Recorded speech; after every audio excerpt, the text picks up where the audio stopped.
प्रणाम करता हूँ। इतना अच्छा कवि सम्मेलन हुआ है। ये मेरी गुड़िया कह रही थी कि सारे वीर रस के कवि प्रेम विवाह कर लेते हैं।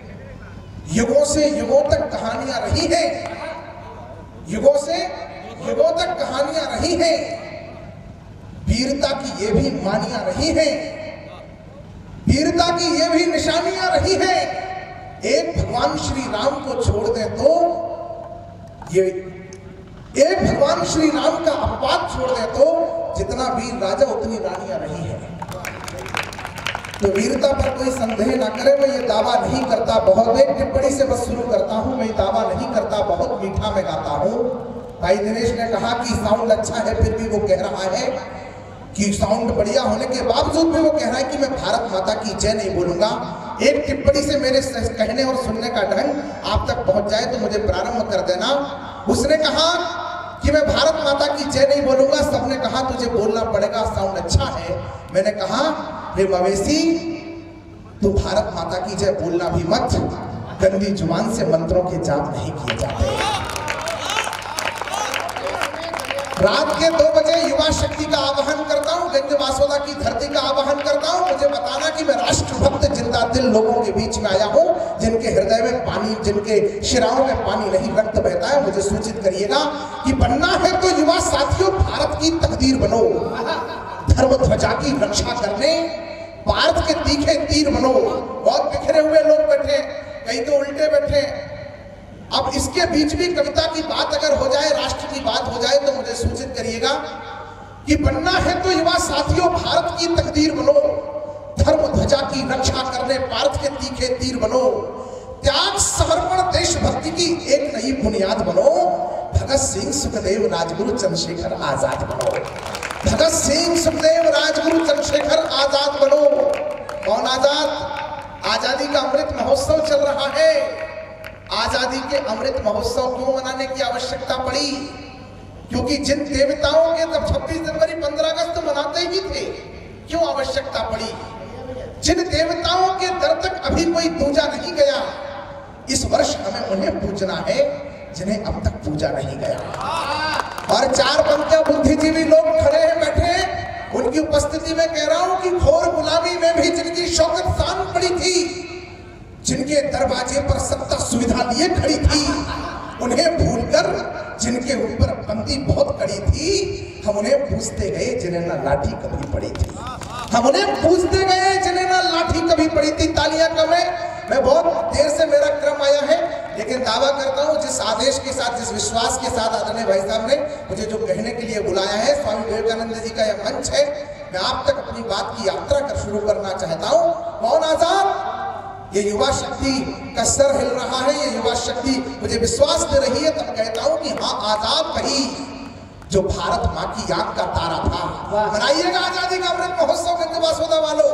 याद कर रहा हूँ 7 लाख ज्ञात अज्ञात नाम शहीदों को, जिनको आजादी के हवन कुंड में जिनकी प्राण गए, तब जाकर के आजादी हमें मिली और हमें महोत्सव मना रहे हैं।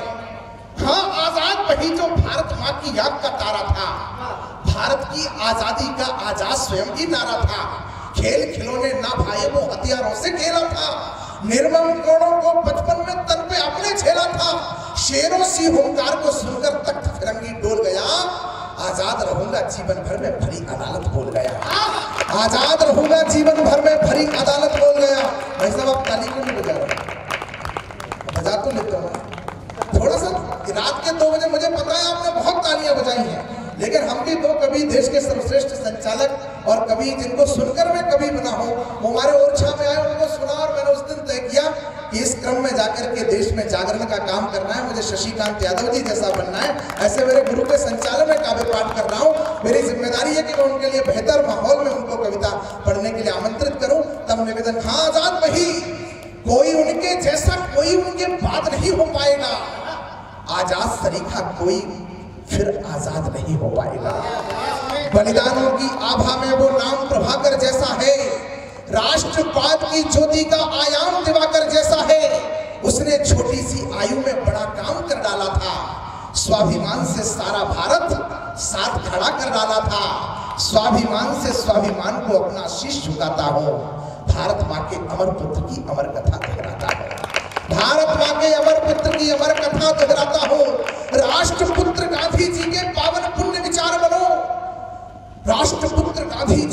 बापूजी टिप्पणी करी, किसी ने मैं कहा कि राष्ट्रपुत्र गांधी जी, तो किसी ने खड़े होकर के कहा कि आपने राष्ट्रपिता नहीं कहा। मैंने कहा कि जिस भरत भूमि को राम कृष्ण गौतम नानक महावीर ने मां मान करके पूजा हो, उस देश में राष्ट्रपिता की कोई अवधारणा हो ही नहीं सकती। मैं मान रहा हूं उस महासमर में बापू की अगवानी थी, उनके पुण्य विचारों की भी ये दुनिया दीवानी थी।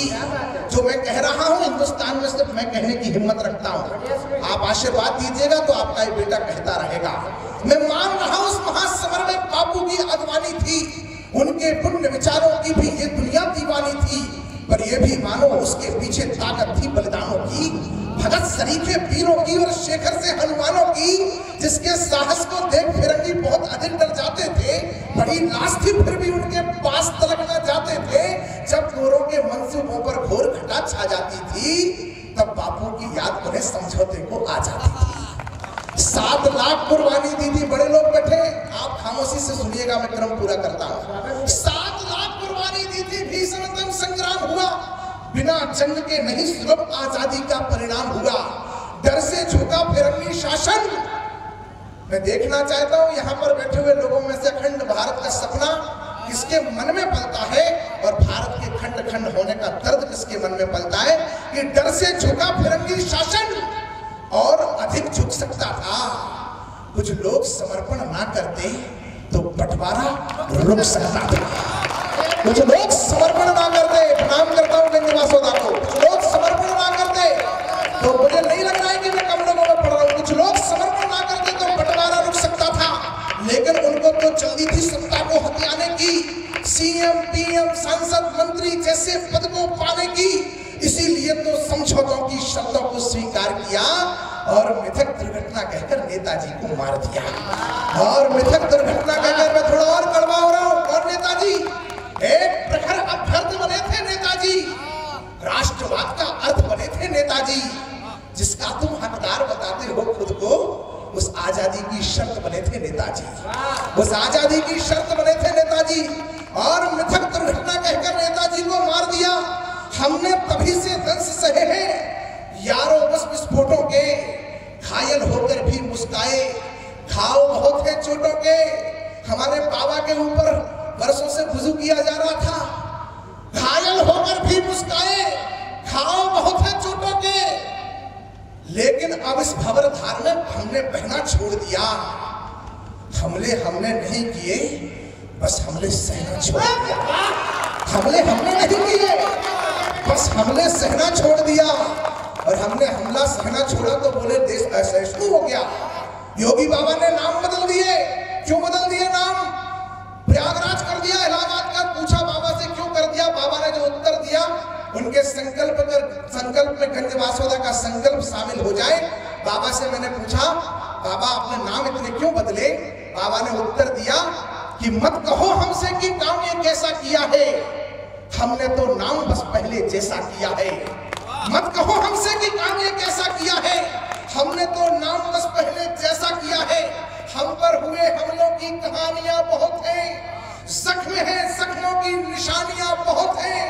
कहाँ है हस्तिनापुर, कहाँ है लक्ष्मणपुर, कहाँ है भाग्यनगर, कहाँ है कर्णावती? अरे मार्ग जो भी रुद्ध है उसको प्रशस्त करना है। थोड़ी देर रुको, दिल्ली को इंद्रप्रस्थ करना है। थोड़ी देर, मुझे लगे कि रात के 2 बजे जीवित लोगों में बैठा, थोड़ी देर रुको, दिल्ली को इंद्रप्रस्थ करना है। थोड़ी देर,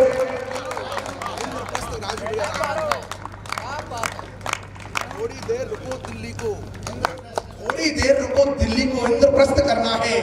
बहस चली देश में, बंटवारे का दोषी कौन था?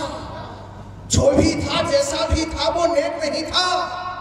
बंटवारे का दोषी कोई एक नहीं था। दोनों से ही भारत मां दुखियारी थी, दोनों को ही केवल कुर्सी प्यारी थी। दोनों के अरमान बहुत खोटे निकले, बड़ा उन्हें समझा था पर छोटे निकले। वो भारत में षड्यंत्रों के टापू थे, नेहरू जिन्ना के अब्बा तो। राष्ट्रपुत्र गांधी जी के पावन पुण्य विचार बनो, श्यामा प्रसाद से लाल चौक में भारत की जयकार बनो। मंगल पांडे जैसा तेवर लाओ, वैसा बन जाओ, साहस का पर्याय बनो और सावरकर सा तन जाओ।